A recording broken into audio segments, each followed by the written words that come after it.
ఇది new Holland vehicle అండి. 30 vehicles ఇది. దీంట్లో వచ్చేసి ఇంజన్ వచ్చేసి సిమ్సన్ ఇంజన్ ఉంటుంది. ఇండిపెండెంట్ పవర్ స్టీరింగ్ సపరేట్ ఉంటుంది.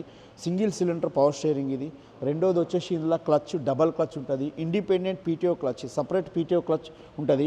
క్లచ్ పైడల్లో కాకుండా సపరేట్ దానికి ఇండిపెండెంట్ లివర్ ఇచ్చిండు. గేర్ బాక్స్ వచ్చేసి Simpson gear box, 8x8 shuttle gear box ఇది.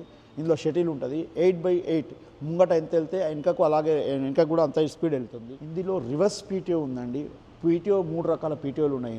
540 ఉంది, 540E ఉంది, 540 ఎకనామిక్ ఉంది, రివర్స్ పీటీఓ ఉంది, మళ్ళీనేమో న్యూట్రల్ ఉంది.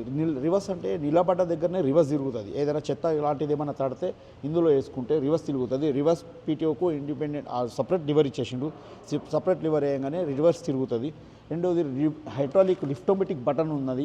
లిఫ్టోమేటిక్ బటన్ వేయంగానే లేస్తుంది, బటన్ వేయంగానే దిగుతుంది. లివర్లో ఆపరేట్ చేసే అవసరం లేదు. లివర్లో ఒక సెట్టింగ్లో పెట్టుకున్న తర్వాత బటన్ వేయంగానే లేస్తుంది, బటన్ వేయంగానే దిగుతుంది. 3 పాయింట్ లింకేజెస్ హైడ్రాలిక్స్ ఉంది. ఇది పవర్ స్టీరింగ్ ఆయిల్ సపరేట్ ఉంటుంది. దీనికి డిఫరెన్షియల్ లాక్ ఉంది. ఇందులో డిఫరెన్షియల్ లాక్ ఉంది. ఒకవేళ మీకు బద్ది గిట లేకపోతే ట్రాలీ ఆటోమేటిక్ లేచిపోతుంది. ఇది లాక్ చేసుకుంటే ట్రాలీ ఆటోమేటిక్ లేపే అవకాశం ఇందులో ఉన్నది. రెండోది పవర్ స్టీరింగ్కు separate power steering hydraulic same పంపించేసిండు. బానట్ లేవాలనుకుంటే ఈ 2 క్లిప్పులు తీసేసి ఇట్లా లేవగానే బానట్ లేచిపోతుంది. బానట్ లేచి ఒకవేళ ఇచ్చేసుకోవాలనుకుంటే మనం ఏదైనా ఆయిల్ కానీ నీళ్ళు కానీ ఏదైనా చూడాలనుకుంటే చూసుకోవచ్చు. మొత్తం ఓపెన్ ప్లేస్ ఉంది. ఇదంతా ఇరుకోవడం లేకుండా ఓపెన్ ప్లేస్ ఉంది. ఇదంతా ఆల్రెడీ ఓపెనే ఉంటుంది.